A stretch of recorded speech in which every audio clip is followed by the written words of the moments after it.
There's an episode of Young Justice towards the end of that show's first season that perhaps more than any other sets a new course for the future of the show. The stakes are heightened, the tone is blackened, there's crucial moments of character development, and the episode even seems to tease various elements which won't fully come into play until years later. This episode is called Failsafe, and in today's video, I want to talk about how and why it does these things. We have to get out of here now! No, we have to end this now.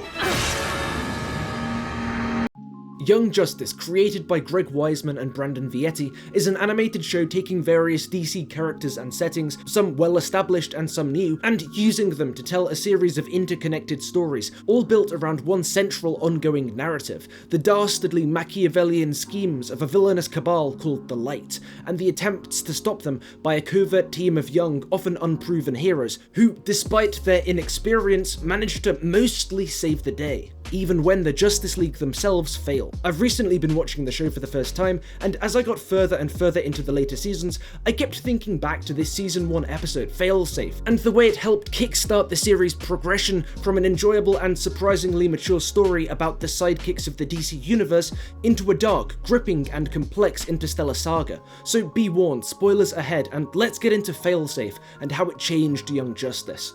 This episode begins in media res, as Earth comes under abrupt attack from an unknown though hostile alien race, who appear to immediately wipe out all the heavy hitters on the Justice League.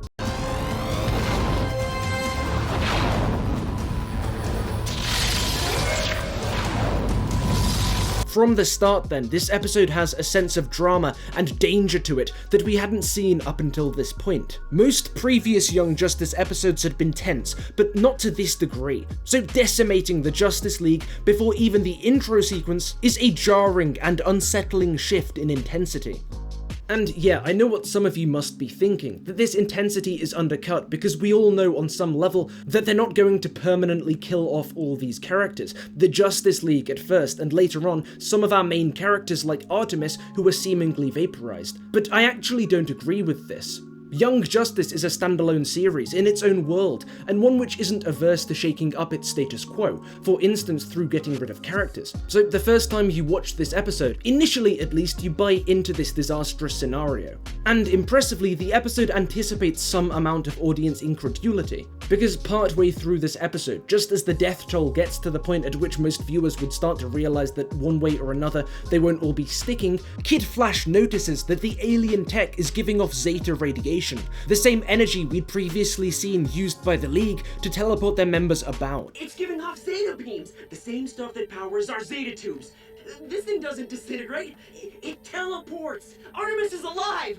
And so for most of the episode, we're in this weird limbo state where we don't know what to believe, and despite the fact that this is all ultimately revealed to be a virtual training exercise gone wrong, the result is an episode in which we're sucked into this simulation along with the team. That's another thing I really like about this episode, the uncanny, off-kilter vibe it's laying down the whole time we're in the simulation. Like how, for reasons revealed at the episode's end, most of Failsafe sees our heroes acting ever so slightly out of character.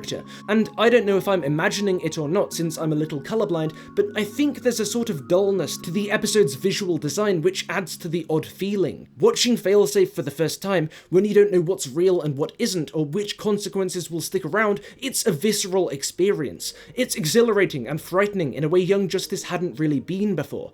So even if you realise before the big reveal that some of this episode's events won't stick, that doesn't negate the darkness and emotional power of the episode. It's sort of like the end of Marvel's Infinity War in that regard. We knew Spider-Man had another film coming out the following year, for instance, but this was still a really heavy moment regardless. But here's the thing, even after Failsafe lifts its curtain, reveals that none of these characters actually died, and that the world is fine, this darkness doesn't disappear, not entirely. No, one disaster is merely traded for another, because it turns out that the simulation was derailed by the massive untapped reserves of M'gann's, that is, Ms. Martian's mental abilities. Though consciously Miss Martian knew it was not real, her subconscious mind could not make that distinction. She forgot it was only an exercise. And when we find out about this along with M'gann at the episode's end, it's a bombshell. This is a character who, from her very introduction, was deeply insecure about fitting into this team, this family, All throughout season 1, M'gann was so nervous about the others' opinions of her that she literally hid her true form. And in this episode, she almost killed them all. We see M'gann broken after this, tears streaming down her face. Failsafe is a disaster, just not in the way it initially seemed, but instead because of this raw distress and trauma it produces, which I think leads directly into the deeply troubled relationship with her powers M'gann will go on to exhibit in the second season. The fact that most of this episode takes place in a simulated world then isn't a cop-out. It doesn't detract from the episode's impact or what it's able to do, because there are real stakes and consequences to the events we see in this episode, some of which go on to be very significant indeed. Because the development M'gann undergoes isn't the only way in which Failsafe acts as a harbinger of Young Justice's future. I want to suggest that in some ways, this episode acts as a testing ground for the new ideas later seasons of the show would eventually bring in, and there's two main points I want to bring up to show this. First, and most obviously, it's an alien invasion. With the exception of the odd character here and there, primarily Kryptonians and Martians, it's easy to forget that Young Justice didn't really have much to do with aliens at this point in its run. This would change in a big way in Season 2, Invasion, which expanded the reach of this series into a truly intergalactic setting, with multiple alien races vying for control of the Earth. Before Failsafe, however, the stories we'd seen in this world had been pretty terrestrial in focus, so in part, I think we should consider this episode something of a dry run for the next season. We and the writers both get to see how these maybe lower ability level heroes react in the face of bigger and more unknown threats, and we get to see these characters and their bonds tested in the face of severe loss and unprecedented disaster without the oversight or help of the League. And I think the fact that it worked so well here must have contributed to the decision to go all in on these elements in the following season. There's also, I think, some groundwork being laid for Season 3, Outsiders, in this episode.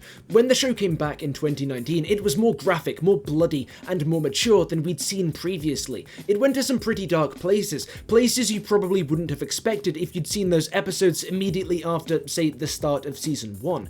But if you jumped to them after seeing Failsafe, well, I think you'd be a little less shocked. Even though the episode's end walks the deaths back, the mourning, the frenzy we see in this episode suggests for the first time that Young Justice wanted to expand its range and stop pulling its tonal punches.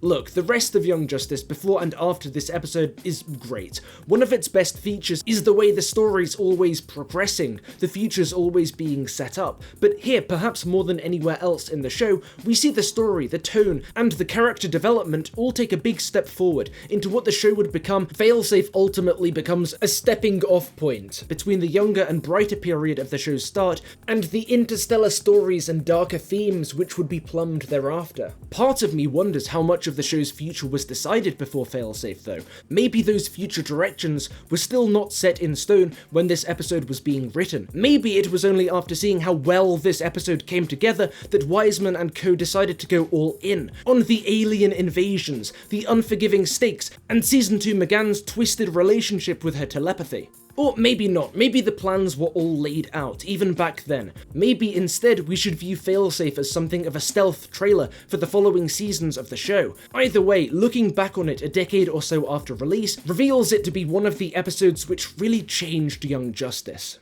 Look, I'll be honest, I'm new to Young Justice. I haven't even finished it yet, I'm still working through the back end of Season 3, and maybe because of this I've not really dipped my toe into the Young Justice fandom, so I've really got no idea if Failsafe is viewed as one of the all-time best, most impactful episodes, or if it's seen as filler, or somewhere in between. So this video could be a pretty hot take for all I know, but to me, personally, this feels like an important episode, and I wanted to talk about it here, partially because I know many viewers have been wanting me to talk Young Justice, and partially because there was a social media trend event to push DC for a Season 5 renewal planned for March 16th. This video was originally going to go out on the 15th and function as a sort of signal booster, but then Marvel went and dropped a new trailer, so I had to push this one back. Thanks, Marvel, for advertising your products. So instead of promoting the trend event, consider this video a celebration of it, an expression of the ongoing fan enthusiasm for this show, and a testament to the fact that it's still able to ensnare new viewers after all these years.